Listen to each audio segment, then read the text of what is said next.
You're watching Toronto Sports Rush on the Bet Rivers Network. Welcome to the Toronto Sports Rush channel, brought to you by the Bet Rivers Network. My name is Kyle, and today I am joined by Greg Wyshynski from ESPN. He's a senior NHL writer, and he's joining us here on the Toronto channel today. Greg, I got a question to ask you. This Toronto Maple Leafs team has been all over the map, but they're showing a bit of signs now of stabilizing. Have they righted this ship, or is still in panic mode here? I mean, I think the ship is righted as long as they get goaltending. We'll get there. I mean, like I wrote about this the other day on ESPN. You know that the Leafs are never as bad as people make them out to be, and never as good as people make them out to be. And I feel like we're on the upswing now. I took some shrapnel for suggesting that they could probably still miss the playoffs based on the quality of competition in the Eastern Conference. I still think that's a possibility. But again, like they're on a heater. You know, they've beaten some really good teams lately. Tampa Bay among them. And if the goaltending holds up, they're going to be fine. And the other thing, too, is they're getting healthier. You know, I saw Chris Tanev is skating again. I think when the Leafs were at the lowest point of their season, there was a bit of where's the competitive fire? You know, where's the effort?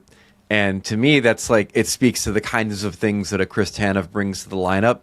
And so missing him and having some of the other injury considerations that they've had certainly played into some of the struggles that they had earlier this season. But they look good now. But I think the Craig Berube watch has been put on hold, at least for the time being.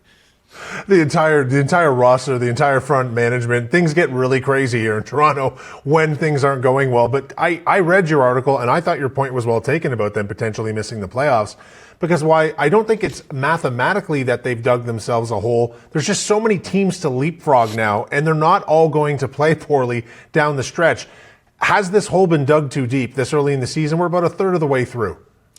No, I mean, like everyone in the East, including Buffalo, is only a few points away from the playoffs right now. So, I mean, it's a really tightly packed conference, and you're seeing some teams kind of yo-yo right now. And there are some teams that are in playoff positions that you don't necessarily believe are still going to be there a few months from now, Pittsburgh being one of them, for example. So, you know, I think that plays into the Leafs' advantages. But at the same time, like you said, there are certain teams, I think Boston's one of them, either Detroit or Montreal, the Devils, the Islanders. Like these are some teams that were on the, either on the outside looking in or teams that maybe people felt were going to fade back a little bit this season that are playing good hockey and look to be playoff contenders. And then, the Leafs look over their shoulder and here are the Florida Panthers who are going to get Matthew Tkachuk back probably within the next month. And all of a sudden they're going to be formidable again, probably. So it's more about the competition than anything else. But, obviously there's also some issues with the Leafs, including, how to replace a 100-point, 200-foot winger who's now in Vegas that I don't think they've necessarily addressed sufficiently yet. And you did a very good job there of not mentioning his name because we're no longer allowed to do that here on the channel because the blowback is just far too strict. But of course, he's a difficult guy to replace. And this team has been littered with injuries, and that continues right now, and that takes us between the pipes. They've been very fortunate that Dennis Hildbey has come in and decided to do his impression of George Vezina himself. But how sustainable is that level of play? First of all, they're amassing some really good nicknames. The Hildebeest, the Wall. I mean, like they have... They got some good nicknames going on. Listen, it doesn't matter who's giving you the saves as long as you're getting the saves. I mean, there was all that conjecture last year about Stolarz and, when he was going to turn back into a pumpkin. Unfortunately, it looks like it happened this year. They just need to get good goaltending, quality goaltending. And when that happens, I think they're good enough in front of that goaltending to sell. So who knows? I mean, the way the NHL works now, they're rare is the team that has one guy that's going to be able to shoulder the load the entire season and be the solution between the pipes. It's usually one guy gets cold, one guy gets hot, and then you ride that hand. And I don't think the Leafs are any different than maybe a dozen or so teams in the league right now. Yeah, so they can just basically add this to the pile of injuries that have just been mounting all season long. But it does seem like they're doing a better job of dealing with it. It does seem like they're more frequently putting 3 periods of hockey together on a night in and night out basis. And that was the problem for a lot of the season. They'd play 2/3 of a game and they'd play so poorly in the game or in the period that they took off, it wouldn't be sustainable for them. Yeah, and they've had better structure, I think, in some of these big wins that they've had over quality opponents. They've closed out teams, which is good to see. So, yeah, I mean, things have definitely perked up since maybe like a month ago when there was not only speculation about Craig Berube's job, but Brad Treliving's job and what was going to happen to the roster and all this other stuff. And so, I think that's all quieted down sufficiently in the last couple of weeks. Do you hear any whispers around the league about deals they may be looking to make, maybe some back-end puck-moving help, or it seems like there's still a missing piece here? I don't know. You guys want to trade Matthew Nyes for Quinn Hughes? I mean, listen, when you think about the availability of a player like Quinn Hughes and what the Canucks are looking for, I mean, Nyes isn't ideal because he's not a center. They're looking for a center, I think, but he's the kind of franchise level young forward that Vancouver would be looking for. Not to say that they're in the Quinn Hughes derby or anything, but no, I mean, I haven't heard much of anything with regard to the Leafs. I think that for a good part of the season, it was let's get healthy, and then hopefully the people that are inside the room can figure it out. But then I have a trade board this week on ESPN with a ton of different names, but the names are one thing, the deals are another, and because of how much parity we have in the league right now, according to the people that I've spoken to, there's a certain amount of paralysis, I think, in the trade markets. Yeah, so let's look ahead at their schedule over the course of the next week. You got the Sharks, the Oilers, the Blackhawks, and the Capitals. The first three of those are home games. The Capitals games on the road. There's some winnable hockey games for the Leafs in that stretch. And if they continue the momentum, this conversation about the start will probably be in the back mirror for good. Yeah, and the teams that they're playing are just like the rest of the league, so Jekyll and Hyde. I mean, there are times when the Sharks look like they're way ahead of schedule, and there are times where they look like they're still a team on the rebuild. Yeah. Edmonton starts marauding teams offensively, and then they throw a clunker up against the Buffalo Sabres recently. So it's really anybody's guess night in, night out what you're going to end up facing in this league. The Oilers have tossed some incredible clunkers throughout this season. They've been the most Dr. Jekyll and Mr. Hyde of them all. But two players coming into town. I want to transition this into some Olympic talk with you. Two players coming into town in Toronto that we're going to see on the big stage here, of course, Macklin Celebrini, Connor Bedard. Looking ahead to Team Canada's potential Olympic roster, I'm a huge proponent personally of the balance between the old and the young. I'd like to hear your thoughts on what the odds of both of or even just one of these guys making the roster, because right now they're firing on all cylinders and they're two of the best players in the NHL. Yeah, it'll be interesting because, I mean, I think the consensus is that at this point in their career, Celebrini is the more well-rounded of the two. And in such a short tournament, you tend to see teams build towards the totality of their game versus the offensive spark that a player can give you. It's not to say that Bedard is a black hole defensively or anything, but I think Celebrini is probably the more accomplished 200-foot player at this point. I'd take them both just because I think they've both earned their way onto the team. They played spectacularly. I think watching Bedard play this year a bunch with Chicago, I mean, he's controlling games. I mean, the confidence that he has with the puck in the offensive zone and to see how he's figured out how to manage the puck and play his game and create in ways that he didn't, I think, in his previous years in this league has been remarkable to watch. And then Celebrini is just getting comparisons to Crosby at this point, which may or may not be fair, but are probably scarily accurate based on where he is in his maturation. So, as an American, I don't want either of them on the team. I think you guys should probably have Nick Cousins on the team, but I think there's a chance that I think Celebrini makes it, and I think there's a chance they could both make it. Yeah, this has been the ongoing discussion in Canada for decades about which young guys play, which old guys play, how do you find the balance? But to me, this should be a what have you done for me lately? What are you doing right now? Decision-making process. And these two guys, the way they're playing, and you would think that the holes in their game, even if that's just a psychological playing at a stage that large, could be counterbalanced by the experience that they will see around the rest of the dressing room. Am I way off base here? Yeah, I mean, you're not, and ultimately, it's kind of like when you take a young goalie with you to the Olympics. Like, you are preparing the next generation for what's to come in their own careers when you run this thing back in a World Cup or in a Four Nations or in the Olympics 4 years from now too. So it only benefits you to expose those players to that kind of tournament early on in their careers. But you know, the thing you said is interesting, which is that there are so many players around the NHL right now that are having incredible starts, probably because they had that Olympic carrot in front of them. I mean, another name that's been linked to Team Canada, and rightfully so, is Tom Wilson, who, you know, is the Capitals' leading scorer at this point of the season, and he talked openly about knowing what a great start could do for his status on that roster. So we'll see how it plays out, but I mean, it is going to be interesting to see how both Canada and Team USA balance the reputation of players, the pedigree of players, with how well or not well they're playing off the hop. Yeah, and your point there was very well taken, Greg, about the responsibility for the next generation of teams. You have to develop these guys at this level now so that they're ready to take the mantle from the old guards once they've left the game. And sticking with Tom Wilson for a second here, to me, it seems as though his style of play, you put him on the roster specifically to play against what's going to be a tough Team US squad. Yeah, I mean, you know, the U.S. boys can't start beating up everybody like they did in Four Nations. Like that's generally frowned upon by the IOC and the Olympic referees. But yeah, I mean, those games are going to, you know, that game, I should say, will be extremely physical should it happen. Yeah.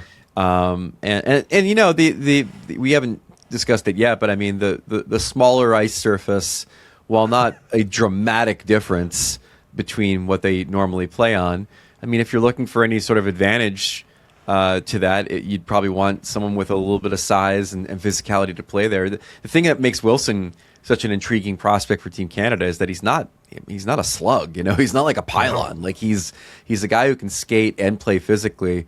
And you put that package together, and it's an element that probably Team Canada could certainly use on the roster. As usual, Team Canada has an embarrassment of riches to pick from. They could probably field two teams. Hey, put them in for Russia. They're not allowed to play anymore.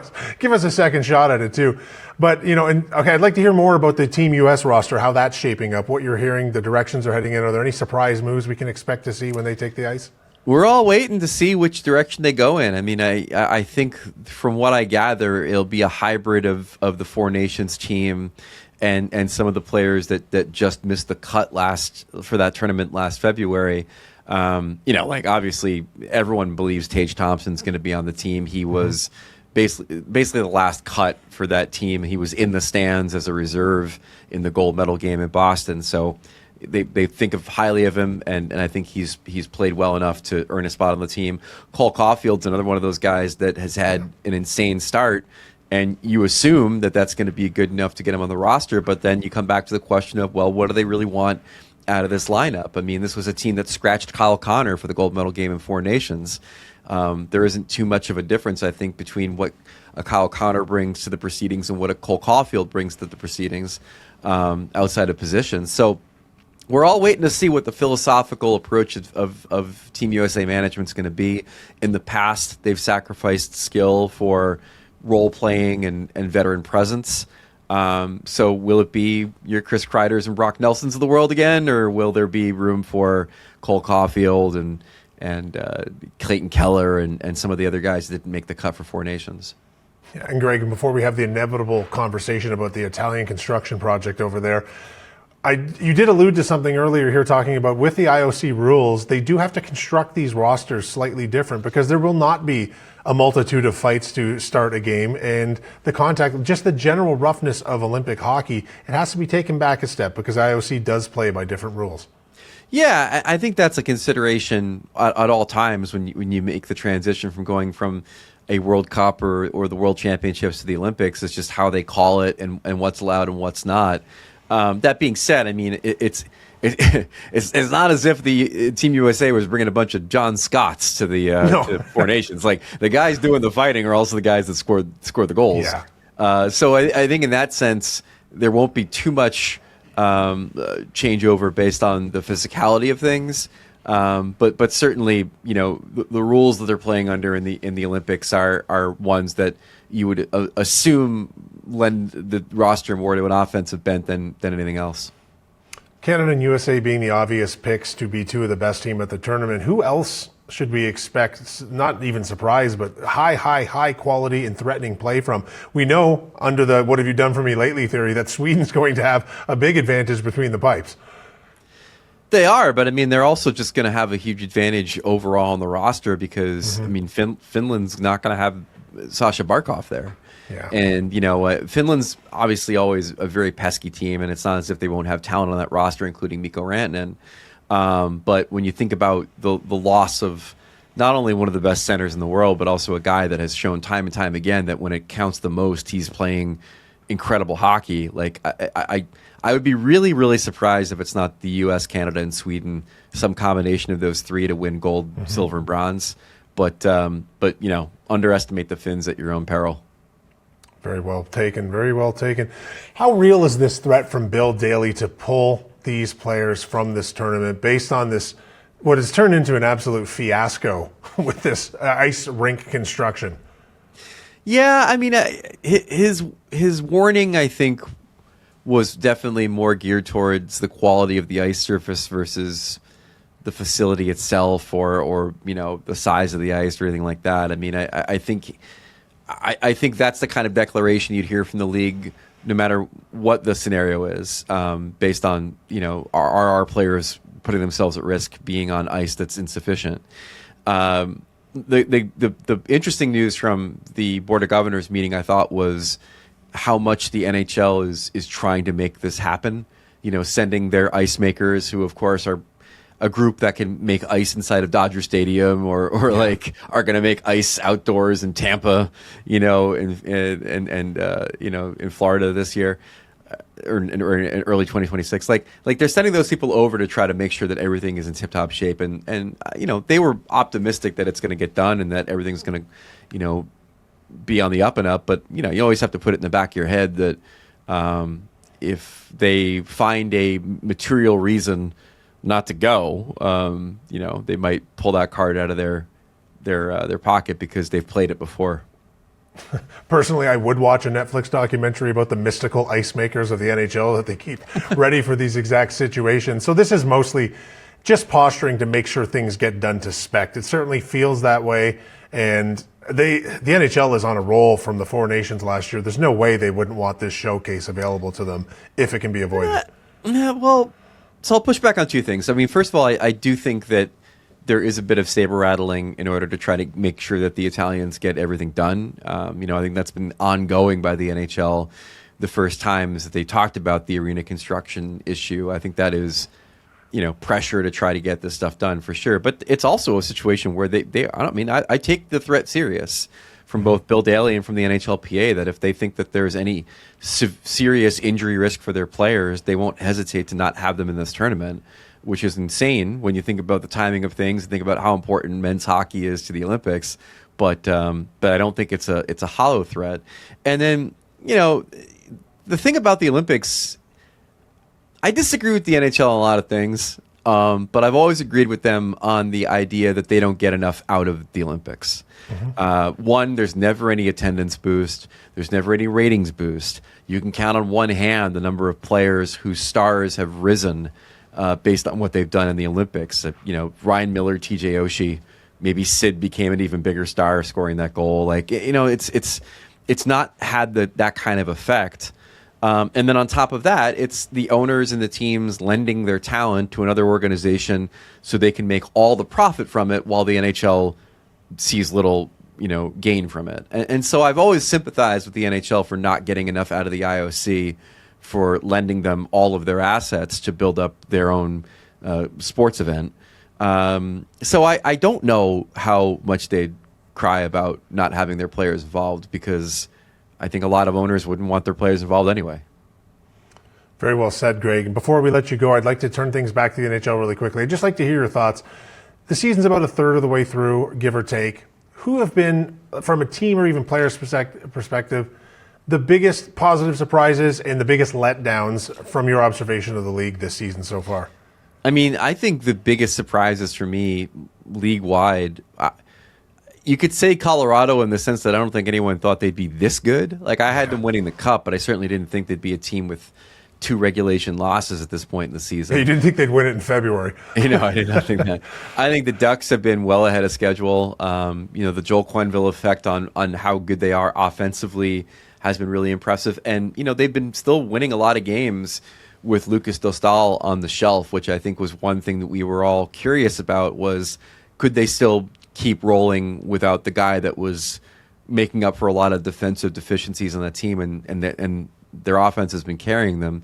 On the disappointment side, it's an easy one to pick, but it will always remain Buffalo. The idea that we are now, this is a team that hasn't made the playoffs, I think, since like 2012, and every single year where it looks like there might be a glimmer of hope, it just kind of falls apart. And the idea that we're already having discussions about who the next coach will be or who the next GM will be or where Alex Tuch will end up, and we're not even midway through December, is just kind of depressing.